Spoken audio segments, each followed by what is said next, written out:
Assalamualaikum warahmatullahi ta'ala wabarakatuh. A'udzu billahi minasyaitonir rajim. Bismillahirrahmanirrahim. Alhamdulillah. Alhamdulillahirabbil alamin. Allahumma shalli ala sayyidina Muhammad gina fakri wa hayata ruhi wa surur qalbi wa najati fid dini wad dunya wal akhirah.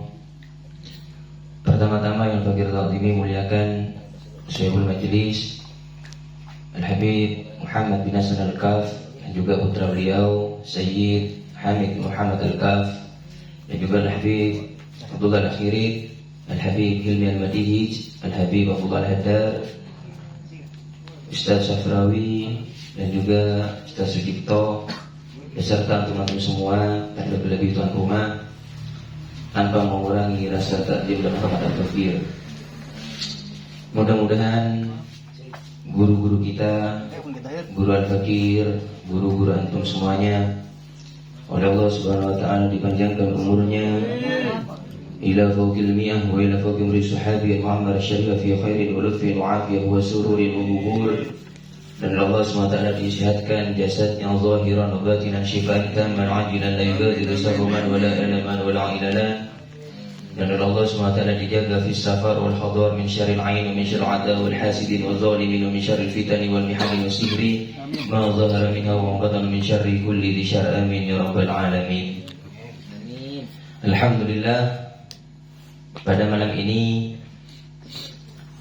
kita semua oleh Allah SWT diberikan nikmat taufik hidayah inayah sehingga bisa berkumpul di majlis yang insyaallah dipenuhi dengan keberkahan, amin ya rabbal alamin.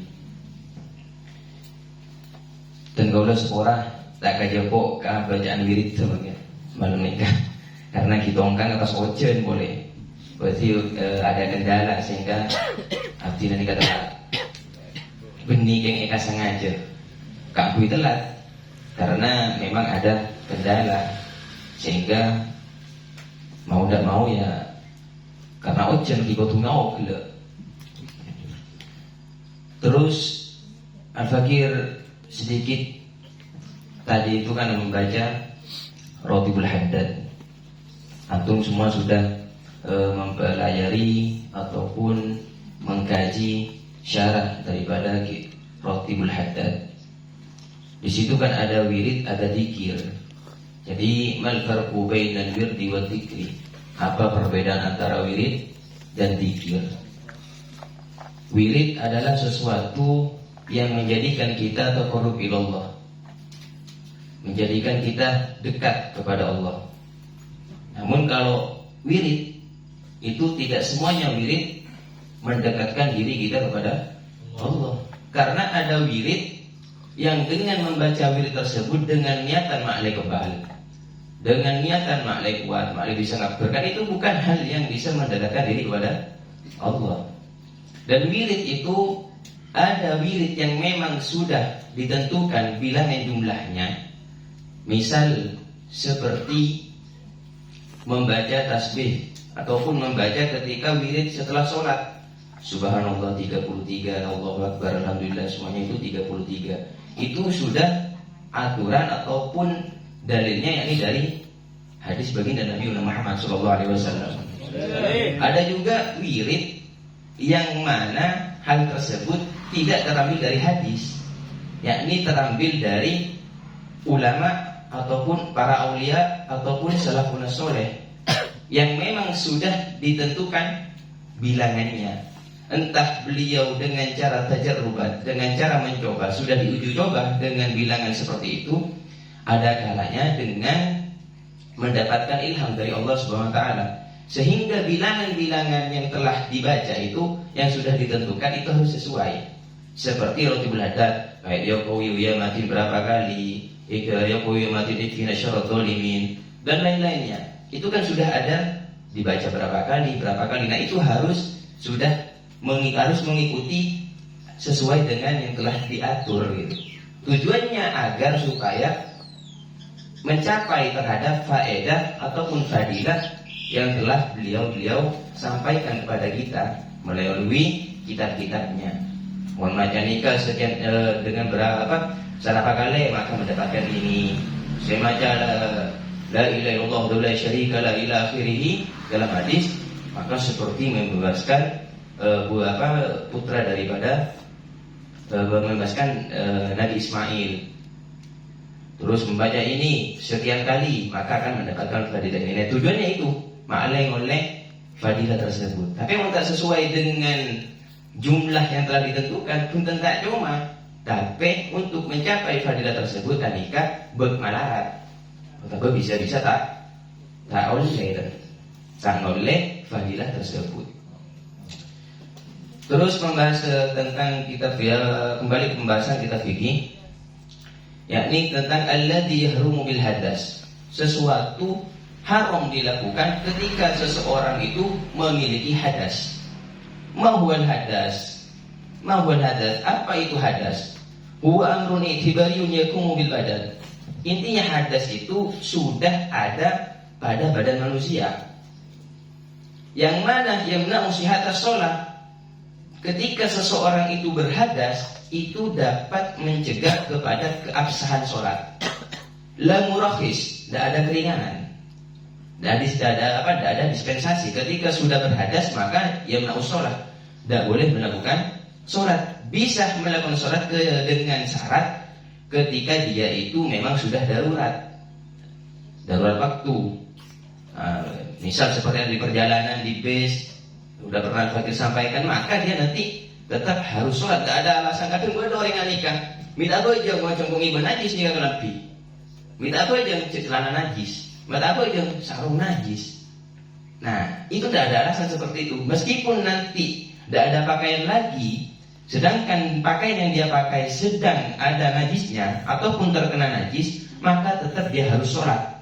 Sholatnya lihurmatil waqti, keangkui menghormati waktu, maklek tak ngoleh dosa dari sholat. Deki pun lamari dia pakai compok pun nemu keangkui yang pakaian yang suci, maka genteh bila bajeng. Bidung pas apa yang sakale pakai dia pakai compok ini dosa.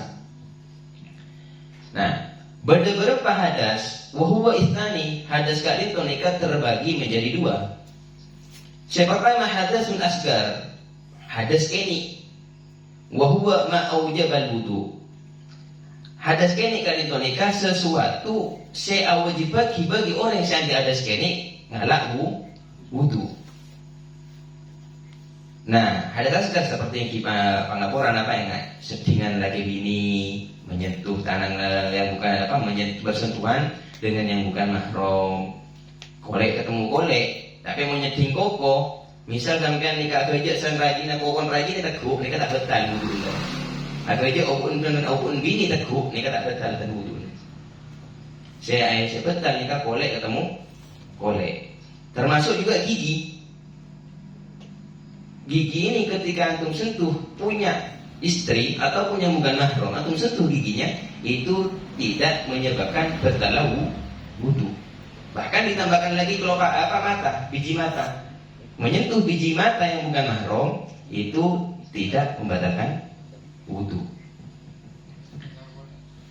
Terus hadasun yang kedua, hadasun akbar, hadas raja. Wa huwa ma'ujabal ghusla. Manapi orang yang dinto nikah agetuan hadas raja, agetuan hadas akbar, maka orang yang dinto nikah wajib mandi. Kadia khurujul mani, kadia ilajul hasyafa fil farji. Nah itu maka kadia yang begini sudah beres daripada masa haid dan nifas. Nah itu wajib baginya mandi dan dia memiliki hadas besar. Terus di sini dikatakan lagi, ketika seseorang sudah memiliki hadas kecil maupun besar, maka baginya haram melakukan 4 perkara ini. Alladzi yahrumu bil hadasi wal janaba wal haid arba'atun. Ketika orang yang nikah ketuan hadas, baik junub ataupun haid, maka haram melakukan 4 perkara. Yang pertama as-shalah fardhun wa naflan. Orang yang ketuan hadas kini atau beraja maka haram baginya alaksanaki sholat, baik sholat itu berupa fardu ataupun sholat itu berupa sunnah. Wa kadzalika sholat, begitu juga ada semisal sholat juga yang haram dilakukan bagi orang yang berhadas kecil maupun besar. Wa huwa arba'atun, berempat. Yang pertama sujud tilawah, sujud tilawah. Maka bagi orang yang sedang dihadas kenik maupun raja, nikah haram alaksanaki sujud tilawah. Napa sujud tilawah? Sujud tilawah kan itu nikah dianjurkannya sujud tilawah ketika tengkau leben sampean macah atau bermerengaki, macah atau mendengarkan seseorang yang membaca ayat sajadah, maka dianjurkan baginya sujud tilawah. Katina apa? Mun fi sholat, dan bagaimana ketika fi khurujis sholat, bagaimana ketika dia sedang sholat, dan bagaimana ketika dia di luar sholat ketika mendapatkan ayat sajadah. Jadi ayat sajadah itu kamu kan majus Al-Quran lagi pada gambar neneng tempat wakaf kasar apa berarti pada gambar apa masjidnya ngajit masjidan kasar. Nah itu bagi kita dianjurkan sujud tilawah ketika fi sholat. Mana di dalam sholat setelah baca Fatihah, pas membaca ayat-ayat ternyata pada ayat sajadah, langsung niat sujud tilawah, langsung sujud. Saat pun sujud langsung juga boleh nerusaki ayat kelanjutannya. Niat nawaitu sujud dan tilawah sunnatan lillahi ta'ala. Jadi mana Nabi pun dalam sholat niat pun langsung tertekan ya teh niat sujud tilawah. Nah masalah bacaan ketika sujud anika sajada wajhiya lilladzi khalaqahu wa sawwarahu wa syaqqa sam'ahu wa basarahu biquwwatihi wa haulihi fatabarakallahu ahsanul khaliqin. Kasak bacaan saya baca ketika alaksanaki sujud tilawah. Jadi sujud tilawah ketika mendengarkan atau membaca ayat sajadah. Mana di luar sholat ketika membaca Al-Quran maka langsung mancing atau kiblat, kata sholat kasar atau kiblat dalam keadaan suci. Macam niat seperti itu nawaitu sujud dan tilawah sunnatan lillahi ta'ala. Allahu Akbar. Jadi ada mengatakan tak usah mengangkat tangan. Jadi Allah Akbar pun langsung Allah langsung sujud. Allahu Akbar langsung sujud. Jaga sujud langsung assalamualaikum, assalamualaikum. Itu manabi fi khurujis sholat ketika luar sholat. Tapi kalau dalam sholat tentang assalamualaikum dan langsung juga boleh nerusaki ayat kelanjutan yang telah apa yang sedang dia baca. Terus sujud syukri yang kedua, sujud syukur. Anika sujud syukur sami juga kadir sholat kalakoh dalam keadaan suci ben andi wudu ngadep kiblat ben nutup aurat. Nah, ketika kapan kita dianjurkan untuk sujud syukur? Yakni ketika kita mendapatkan nikmat yang mana nikmat tersebut jarang kita dapati. Misal seperti tiba-tiba kaulah mulai hadiah berangkat umroh. Bodoh sama mengatakan ini kan nikmat jarang diperoleh. Nah, itu dianjurkan sujud syukur. Temu-temu oleh panggilan, oleh hadiah obong, sana payuda misal. Pokoknya oleh rezeki saya tak sangka benar aja rasa ini kan dianjurkan sujud syukur. Ataupun ketika kita selamat dari musibah, betul misal nang isitung daerah gempa bumi, ternyata orang gak itu nggak selamat selain kening kening romana ancor atau longsor orang nikah sampai hilang nyawa, tapi bawa selamat, maka dan kau nikah disunnahkan untuk sujud syukur. Sama caranya sama seperti sujud tilawah. Nah, ini kan dilakukan di luar sholat, benih ketika pas apa itu sujud syukur. Misalkan kalau melaksanakan ibadah haji, amin ya rabbal alamin. Misal haji, Syekh Amma melarat untuk menyentuh Hajar Aswad karena pun sholat ibadah haji. Tapi tunggu dulu pas ibadah ini bisa sampai ke Ka'bah bisa setinggal. Ini kan nikmat luar biasa. Maka karena tak kebioreng bisa nggak nikah, dianjurkan sujud syukur. Bacaannya sama juga seperti yang dibaca ketika sujud tilawah. Tapi banyak orang makin nikah sujud syukur, misal bodoh orang yang bal, ketika pas gol, ketika pas gol langsung sujud dengan enaknya, aurat tak buka, wudu tak itu mandi wudu, nah tak itu mengetuk kaki tak boleh, pakai dia ngetuk ke supporter, nah sujud apa nggak nikah? Apakah dikatakan sujud syukur? Benar ya, tapi bukan secara syariat sujudnya. Pas sujud ke siapa? Coba sujud ke supporter. Nah, itu banyak salah dalam melakukan sujud syukur. Misalnya TV dukun pada orang yang panggil ternyata dapat bantuan dengan sekian juta rupiah. Dari saking perak udah pak sujud. Elu. Seperti apa kaifiat tuh sujud disyukri? Kenapa cara sujud syukur? Cek asal-asalan sujud. Awudu tak awudu. Pahna wudu bila junub boleh orang saya sujud syukur ni. Nanti ada serajo. Aurat tak apa tidak tertutup. Bodoh yang ini aurat tutup aurat memang. Tapi aku celana nyetrit boleh. Pas sujud syukurnya. Nah itu sujud tengki sujud tepat, tapi tidak sesuai dengan syariat. Pas sujud apa itu?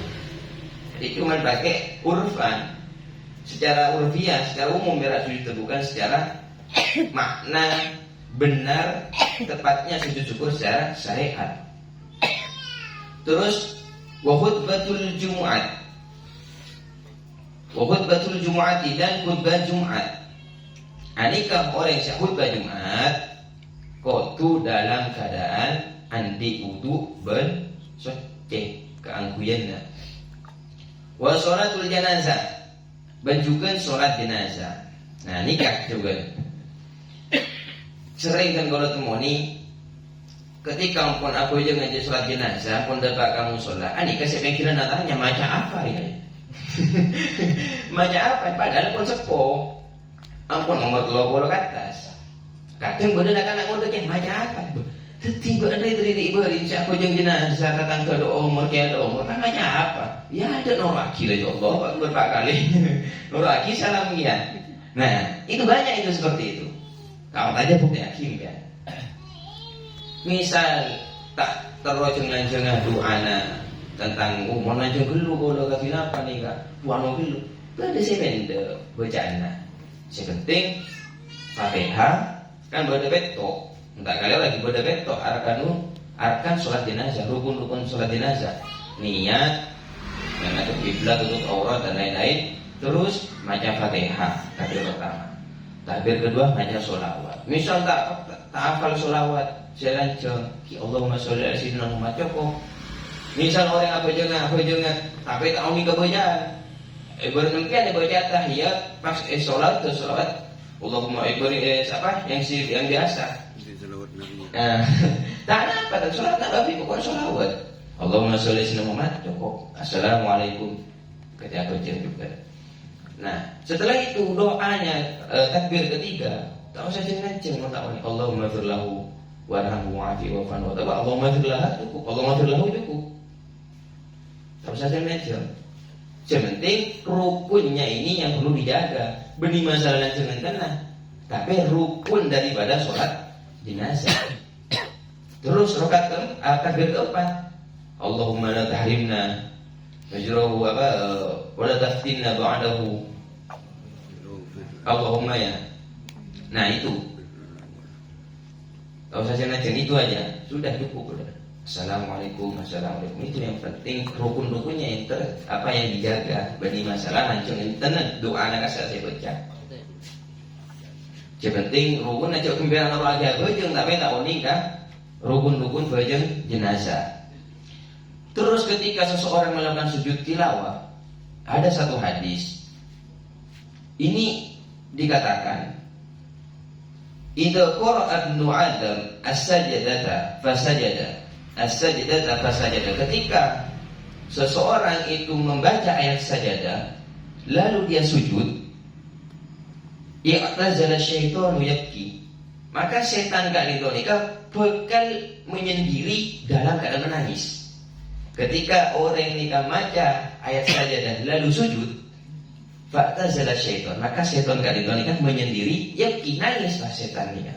Ya qulu, ngocak setan, ya wailah, umir ibnu Adam bisujud fasajada falahul jannah. Aduh, jangan setan. Ceknya selah sengko. Ketika manusia perintah sujud, lalu mereka sujud. Falahul jannah, maka bagi orang yang nikah surga karena sujud. Wa umirtu bisujud fa abaitu falyannar. Ben sengko kan setan, ben sengko ketika perintah sujud sareng Allah, sengko tanda sujud, enggan untuk sujud. Falyannar, maka sengko deki bahkan masuk neraka. Nah, misal tak bisa Allah tak ngelapin nikah maka diganti dengan bacaan subhanallah walhamdulillah wa la ilaha illallah wallahu akbar sebanyak 3 kali ketika mendapatkan ayat sajadah. Terus yang kedua yang haram dilakukan bagi orang yang memiliki hadas kecil ataupun besar, at-tawaf, yakni melakukan tawaf fardhon wa naflan, baik tawafnya itu berupa tawaf fardu ataupun tawafnya berupa tawaf sunnah. Kenapa kok diharamkan tawaf dilakukan bagi orang yang sedang berhadas? Padahal kalau secara akal ya, padahal cuma aleng-aleng. Kenapa? Li'annahu bimanzilati sholat. Karena tawaf nikah kedudukannya dia sholat. Mana bisa kalau sampai nikah dapat masuk ke masjid-masjid Indonesia, daerah Indonesia atau luar negeri, pokok benih Masjidil Haram, nikah disunahkan sholat tahiyatul masjid. Dan itu pun tidak harus niat usolli sunnata, tidak harus usolli sunnata tahiyatul masjidillah ta'ala. Tidak harus itu. Misal sampean masuk waktu duhur, sampean sholat sunnah di masjid, awal masuk, maka itu sudah termasuk juga sholat sunnah tahiyatul masjid. Mungkin apa yang duha masjid anpun masuk tahiyatul masjid, meskipun tak niat tahiyatul masjid. Tapi mana di Masjidil Haram, ketika masuk ke Masjidil Haram, maka kalau sudah sampai nikah, benih dianjurkan sholat sunnah tahiyatul masjid lagi. Akan tetapi tawaf ketika Masjidil Haram. Terus yang ketiga, haram dilakukan bagi orang yang berhadas kecil maupun besar, yakni masul mushaf, nyeting mushaf, nyeting Al-Quran. Apa yang dikatakan mushaf? Al-muradu bil mushafi, adapun yang dimaksud kalaban mushaf, ma kutiba fihi Qur'anun walau ba'da ayatin, yakni sesuatu yang di dalamnya etolese Al-Quran meskipun sebagian ayat. Misal kertas kadinto kosong etolese ayat kursi. Tapi cengok keluh tujuannya kertas kadinto nikah etolese ayat kursi, tujuannya untuk apa? Kalau because dirosa, tujuan keangkui dia jeri bacaan kasar, ataupun tujuan untuk dibaca, maka bagi orang setaan di wudu atau apalagi sampai andi ada saja, andika haram nyeting kertas kalidonika, karena tujuannya keangkui dipelajari ataupun dibaca. Berarti manapi ketika tujuannya kalidonika kertas etulis gelak kebaik apa tamai main kebecimat. Nah, tujuan kebecimat, maka kertas kalidonika tak napai ku bagi orang yang hadas, meskipun pada sebagian ayat Quran, karena tujuannya bukan untuk dipelajari ataupun dibaca, tapi untuk jimat. Kan banyak kan kesakan sebagai dompet, biasa lagi sebagai tas dan lain-lain. Ataupun nanti ketika dia itu tujuannya wa ma'alan nadhi, ataupun ayat Quran gila kasak melamba uang dirham muso dinar ekoina kasak bertulisan ayat Al-Quran. Bagaimana hukumnya kita menyentuh dirham tersebut dan dinar tersebut yang di dirham dan dinar ada potongan ayat Al-Quran? Maka hukumnya boleh, karena bukan tujuan untuk dirosah dan untuk tilawah. Bisa pahami? Terus Yang keempat, hamlul mushaf. Haram dilakukan bagi yang memiliki hadas kecil ataupun besar, hamlul mushaf, ngibah mushaf. La yajuzu hamlu lil balik illa idza kana ma'al mata. Tak boleh ngibah mushaf bagi orang yang sebalik, lil balik bagi orang yang balik. Berarti mohon mana di orang yang tak balik oleh napa hutan ngibah Quran. Misal ketika ditoni kanak-kanak ini di ngibah Quran tadi wudu oleh napa hutan. Hukum oleh. Kenapa kok boleh? Dikarenakan kalau anak kecil untuk dawam litaharo, senantiasa aja ke kesucian, aja ke wuduun anika malarat. Kita musuh siapun beli. Nah, memanawi beli kan pun akal pun cerna. Anika pun bisa untuk aja ke. Tapi tetap kita ajarkan bahwasanya tak boleh nyeting Al-Quran untuk di wudu. Mana ampian-ampian misalnya Ustaz Sehari dan yang lain yang di musola sing ngajarin anak-anak ngaji kasa. Nah kan ini kasa. Kapan ditanya kian di wudu, kau kemudian di wudu. Nah kan bagaimana menyentuhnya atau membawa Al-Qurannya itu? Maka boleh selagi dia belum balik. Tujuannya untuk belajar. Tapi kita ajarkan sedikit demi sedikit. Kau tuan di wudu, ngalah wudu terus. Tapi masalah menyentuhnya itu dah haram. Illa idza kana ma'al mata, kecuali apabila ada pada mushaf tersebut barang yang lain. Berarti boleh kita hamlul mushaf, ngibah Al-Quran ketika disertai dengan barang yang lain. Nah, jadi yang dibalik ini tadi, yang anak kecil itu bolehnya, tak haramnya menyentuh Al-Quran meskipun tak punya wudu ketika tujuannya belajar, yang sudah tamyiz. Ampun bisa kita lagi kema permen, kenapa orang kema permen kemata maco. Namun kita tamyiz kita kan umur 80 tahun tak bisa kita lagi kasa. Ponenga permen juga nggak ada ngejirat kia. Nah itu kita macam lagu lagi. Bukan pada lagu lagi kasih gula. Nah itu berarti belum tamyiz. Maka yang belum tamyiz, anak yang belum tamyiz, baginya haram menyentuh Al-Quran. Umur 1 tahun, umur 2 tahun haram menyentuh Al-Quran karena dia itu belum waktunya untuk belajar Al-Quran. Tapi mana ikro tak masalah. Al-Quran ngajar alif ba umur 2 tahun bisa pun ngajari alif ba kan kau ngajari juga di kampung umur 2 tahun, 2 tahun alif ba ta. Ini kan tak masalah. Tapi mun nak ini dibaji penampilan ni kayak penyeding Al-Quran. Karena Al-Quran maka hukumnya haram. Karena benih betul untuk belajar Al-Quran. Fafihi arba'u halat. Jadi oleh ngibah Al-Quran ketika di dalamnya disertai barang yang lain itu ada dalam 4 keadaan. Tarotan yaksidul musafakot, tarotan yaksidul matafakot, tarotan yaksiduhuma, tarotan la yaksidu ahadahuma. Jadi orang yang nikah, misal contoh kertas. Misal kayak saya kibau Ustaz nikah kertas kan saya. Anika dalam baca Al-Quran berbeda barang-barang lain. Misal kayak HP lah, entah kayak kitab, entah kayak alat tulis. Nah itu tujuannya beda-beda. Bagaimana tujuan ngibah tas kelak tujuan ngibah Al-Quran, dan bagaimana ketika dia tujuannya ngibah barang sebeda tas, dan bagaimana ketika dia bertujuan membawa dua-duanya ngibah tas, ngibah Al-Quran, dan ngibah barang sebeda dalam tas.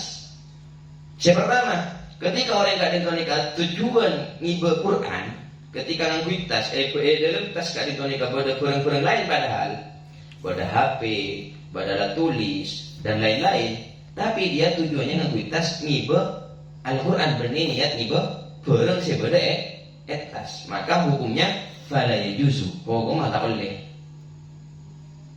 Tapi mana tujuan ngibah barang sebeda tas, padahal tas beda Quran. Tapi niatnya engkau ngibah tas, niat ngibah barang sebeda dalam tas, HP, rokok dan lain-lain misalnya. Maka hukumnya faya juzu. Oh kamu oleh ngangguin tas gila. Mana bina kan asa bola kasakan ngibah Al-Quran. Dulu mah udah laptop, alat tulis itu ngibah laptop. Maka boleh. Tapi mau niat ngibal Quran, dia berhadas, maka hukumnya haram, tidak boleh. Tarotan yaksiduhu, terkadang bertujuan dengan dua-duanya.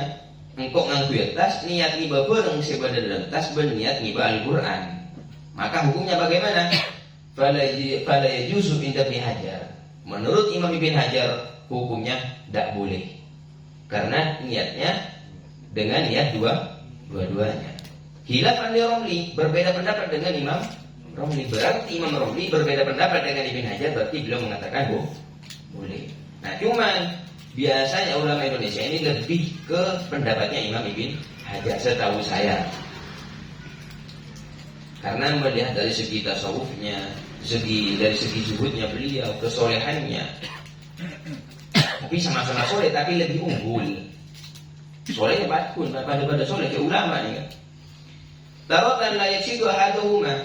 Terkadang orang kan itu ngaguitas tapi tak tujuan kenapa? Tak tujuan ngiba bareng, tak tujuan ngiba Quran sebeda etas. Bagaimana hukumnya? Fala yajuzu kadzalik. Maka hukumnya tak boleh. Menurut Imam Ibn Hajar. Berbeda pendapat dengan Imam Romli. Jadi ketika tenggolaban sampai kali itu nikah, nikah hilaf kali itu nikah. Perbedaan pendapat Ibn Hajar dan Imam Romli. Seandainya beda orang alagoni, misal alagoni ngiba tujuan dengan dua-duanya, ngiba bareng ngiba Al-Quran, anikah tak gampang nyala aki. Karena beda ulama saya mulai aki. Tapi bagi tenggolaban sampean lebih ngasih gue salah pendapat saya tak boleh. Masalah bodoh orang ngalak pendapat saya itu silakan. Bung saya bang. Terus masalah ilmu masih mushaf. Masalah dalam nyeting mushaf wa hamlihi dan membawanya. Nah ini yajuzu hamlul mushaf wa masuli sobil mumayyiz lidirasa faqat. Boleh membawa mushaf dan boleh menyentuh mushaf bagi anak kecil yang sudah tamyiz. Lidirasa tujuan nak angkui ajar. Indah Ibn Hajar Imam Romli. Menurut Imam Ibn Hajar dan Imam Romli. Wa yajuzu inda mahramah walau li ghairi dirasah. Jadi menurut Imam Ibn Hajar dan Imam Romli, nah karena ini siamun tamyiz ketika ngiba mushaf, menyeting mushaf, tapi kalau bentujuan angkui ajar, maka oleh. Wa yajuzu inda mahramah walau li ghairi dirasah. Menurut Syekh Mahramah, meskipun tak andi tujuan ke angkui dirasah, ke angkui ajar, maka tetap oleh menurut Imam Syekh Mahramah. Terus yang kedua, jildul mushafi la yajuzu mashu wa la hamluhu illa idzan qata'at nisbatuhu 'anil mushaf bi an istu'mila fi kitabin akhar. Ini masalah menyentuh kolekna Al-Quran, cover. Pokoknya Indonesia cover, ininya covernya Al-Quran. La yajuzu mashu wa la hamluhu. Maka bagi tenggolaban sampean ketika tak andi wudu, tak oleh nekuk benyambi kolekna kafra Al-Quran.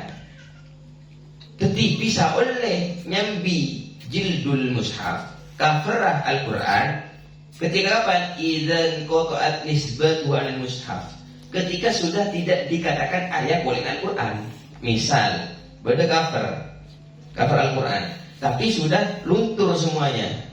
Sampai tak itu mau anikah kolekna Al-Quran apa kolekna buku. Amun tak mangki, akhirnya nisbat terhadap Al-Quran sudah tidak dikatakan Al-Quran lagi. Tapi mungkin pada misalnya jelas banyak cover Al-Quran dia tetap tak boleh. Tapi mungkin tak itu mau cover Al-Quran sampai hilang penisbatannya kepada Al-Quran, maka boleh kita sentuh dan kita bawa. Syaratnya itu, yakni ketika sudah terputusnya penisbatan cover buku tersebut kepada Al-Quran. Bi'anistu'mila fi kitabin akhar, dengan hendaknya digunakan di dalam kitab yang lain. Law jullidal mushaf ma'a ghairihi fayahrumu masu min jami' jihatihi inda Ibn Hajar wa min jihadil mushaf inda Romli wa jawaza mahrama masu min jami'il jihad. Law jullidal mushaf, seandainya Al-Quran kak nintonika jilid kalaban kitab selain, misal kaulah di Al-Quran pagabung Al-Quran kak dito kalaban kitab nikah pada di situ Quran masuk kitab. Bagaimana hukumnya nanti menyentuh kitab sama Al-Quran yang sudah disatukan itu? Maka di sini fayahrumu masuhu min jamil jihadihi inda bin Hajar.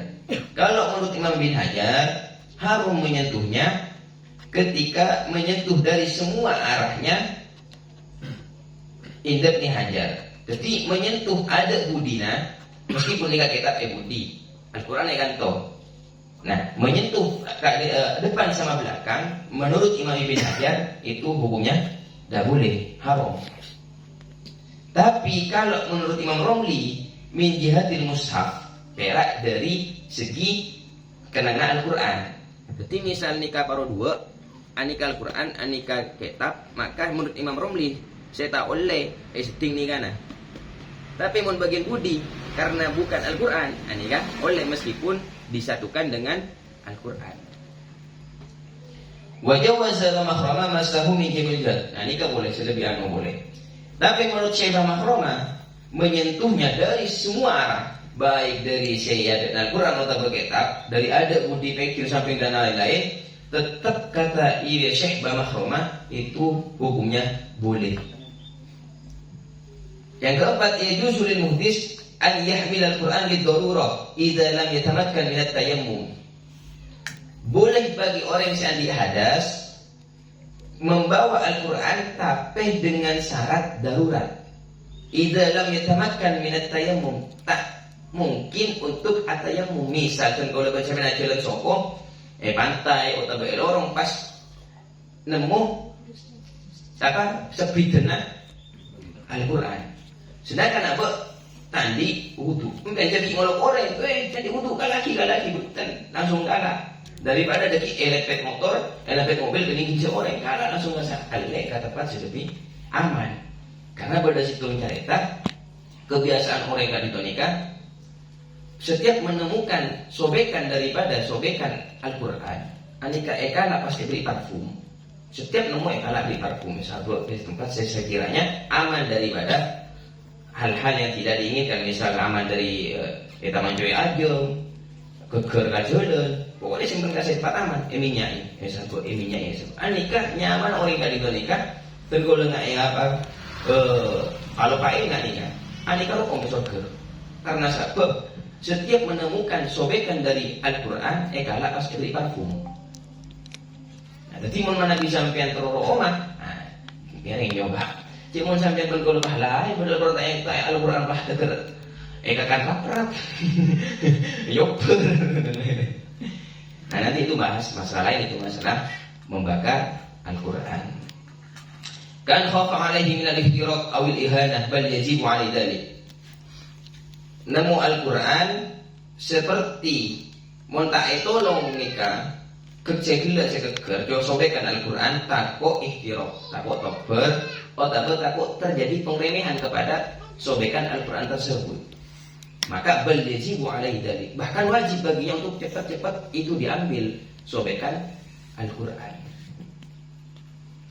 Mungkin hanya itu yang bisa saya sampaikan. Pada saya tanya gila mungkin pola pada saya tanya gila saya masyarakat Indonesia saya kurang cerna.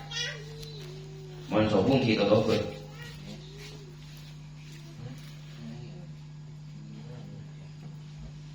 Biasanya yang mobil-mobil karena saya ada pada hiasan ayat kursi kasa. Nah, bagaimana itu? Nah, tapi kalau tujuannya saya berdiri di rosa hiasan digantungnya mobil, nah, maka ini ketika disentuh punten tak sampai haram ketika Nabi dan Qobla dan sampai tadi wudu karena tujuannya berdiri di rosa. Sobung. Mungkin anu kan Ustaz. Mungkin bisa dari segi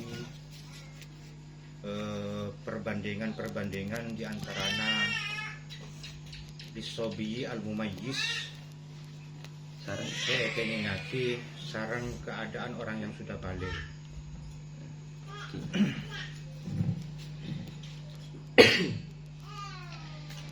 Jadi masalah sobil mumayyiz sama saya belum balik itu kan di sini la yajuzu hamluhu lil balik. Tidak boleh membawa Al-Quran bagi orang yang balik. Berarti mafhum mukhalafahnya, kalau saya tak beli berarti boleh. Tapi dengan syarat anak tersebut mumayyiz, sudah tamyiz. Dan dengan syarat tujuan dirosa. Kangkui ngibana gila, menyentuhnya gila, kasak kangkui ajar. Berarti mana kita tujuan gila anak-anak itu meskipun tak beli tapi tujuan benih, tujuan belajar, maka hukumnya dah boleh menurut Imam Romli sama Imam bin Hajar, karena menurut beliau boleh menyentuh mushaf sama membawanya ketika tujuannya didirosa.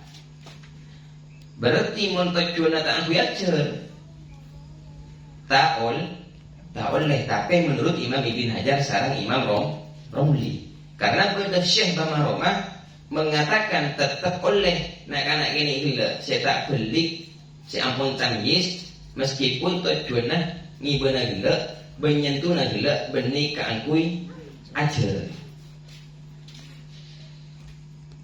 Namun berarti terus kalau belum tamyiz jelas tidak boleh. Tamyiz kan itu nikah tamyiz intinya. Nah anak ini seampun salah satunya bisa ada TV, terus bisa cebok TV, terus bisa bidaki kanan kacer, terus bisa bidaki sajelek permen moso tamanco, bisa bidaki keeren moso marde. Nah bisa itu dikatakan tamyiz. Tapi kalau kita bisa bidaki kasa, maka anak itu nikah belum dikatakan tamyiz. Jadi mau kita tamyiz karena belum waktunya untuk belajar Al-Quran, maka tidak boleh menurut Imam Ibn Hajar dan Imam Romli. Tapi kalau mengambil pendapat Imam Bamakhroma, walau ligerit dirosa, meskipun anak-anak ini gila si ampun tamyiz, tujuannya benikaan kui ajar tetap boleh menurut Imam Bamakhroma, tapi disobil mumayyiz bagi anak kecil yang sudah tamyiz. Jadi kalau belum tamyiz tetap hukumnya tidak boleh, karena yang diperbolehkan ataupun yang mendapatkan rukhsah keringanan di sini yakni bagi anak kecil yang sudah tamyiz. Yang kan berarti secara mutlak mana bibalik, Iya. walaupun tujuan kang dirasa tapi pun tak keng Balik tak mungkin balik kan kata ligeri balik kan. meskipun tan borana itu disinggung-singgung juga termasuk singgungan juga man kembali, karena mungkin dalam keterangan-keterangan selain mereka mumayyiz mereka ada batas-batas dari istilah ulama, dari umur, dari apa, sebelum masuk pada mumayyiz harus memasuki murahik, terus masuk pada balik kan. Berarti secara mutlak ulama mereka memang jamhur ulama mereka tidak perbolehkan, walaupun dengan cara dirasa balik sudah masuk murahik sudah mutlak tidak ada alasan, kecuali ada ikhtilaf yang harus dibawa dengan barang-barang lain kan itu.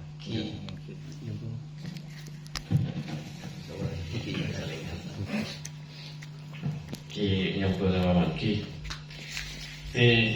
Kenapa benik nikah maupun haram dengan segala alasan yang haram? Walaupun dirasa karena balik itu sudah kena taklif. Ini apa hukum mohon. Mohon guys, kita balik itu tak dosa. Tapi bila lebih ketat boleh, saya tak dosa mohon niat dirasa. Batasan umur melalui Imam Madhab Syafi'i tamyiz nikah mulai umur berapa tahun. Intinya bisa didaki coba uji bagus, misalkan di TV antara biasanya umumnya 7 tahun. Membeli laki ini antas belasan kan, bisa 15, mungkin bisa sana bisa 19. Jadi sebelum balik sudah memayizkan. Kita benci masalah saban wudu, angkat tamyiz sampun betal, ini tinggal tak ngatus beli tentang itu. Tentang ini bagus apa nih kan? Beda rincian lah. Mun baliknya mun kena hukum apa? Di kewajiban. Alko dosa itu. Alko salah itu tidak salah dosa. Jarang nih. Mungkin tak balik bentar ya. Tak jawab taklif. Tak jawab beban syarat. Sehingga bebas. Anak-anak ini alko dosa tak masuk hukum-hukum duniawi. Tak jawab hukum anak-anak ini ngejok nih. Kun mun ngejok naik sorobasi anak nikah ning tuan dia. Jadi kan jawab. Umurnya batasannya 7 tahun. Kita pemangkian dari Imam Romli dan Ibnu Hajar. Mungkin diperkuat dibenarkan memang Ibnu Hajar karena lebih negatif. Tiba dengan laki tak laki. Berarti saya lebih ngasih saya tak laki. Saking biasalah mun ulama akhirin mun beda perintah tak oleh sare si oleh. Kalau oleh. Mun ulama napa? Mun beda oleh tak laki. Tak laki tu orang. Tak boleh deh. Beda oleh. Kisah ada oleh. Mungkin boleh tak oleh tau. Kisah ada. Kit. Mereka perbedaan antara Mun Imam Nawawi bin Rafi'i Imam Nawawi ini Budin Imam Rafi'i Kan Imam Syafi'i andik mujtahid madhab yang mana Imam Rafi'i bin Nawawi beda mujtahid fatwa. Tingkatan berikutnya Imam Romli dan Ibnu Hajar. Tingkatan kelas nih kan? Kelas. Mun Imam Romli Nawawi bin Rafi'i saya dimenangkan Imam Nawawi karena Imam Nawawi rastarina Imam Rafi'i itu tipe nyaring saya lebih kuat dari pemungkinan Imam Rafi'i sareng sareng. Tapi sebenarnya sekali Imam Rafi'i nggih. Dubune sebanyak yang ke Imam Rafi'i. Engki kadang dalam situasi walaupun diperbolehkan sareng Imam Nawawi pak nur Imam Sa'ano Rafi'i. Dalam situ tertentu padonle nih ya, padonle. Saya mungkin selama kita bisa norok saya STT lebih karena Al-Qur'an minal hilaf sunatun kalau dari kita termasuk siwak sebanyak yang kan Imam Rafi'i. Ini tergantung lagi.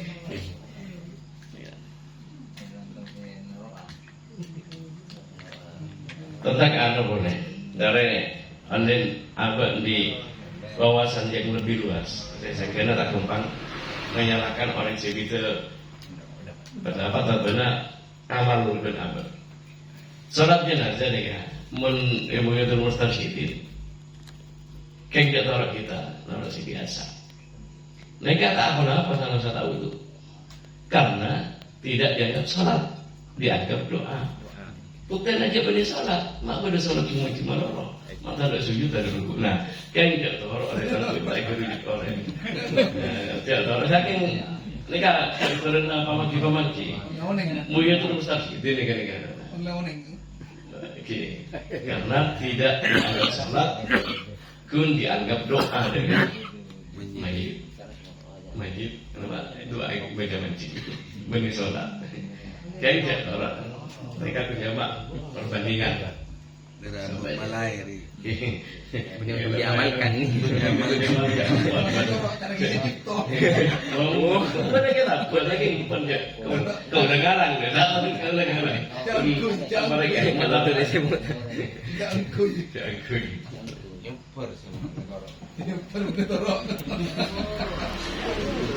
Ampun ngereng.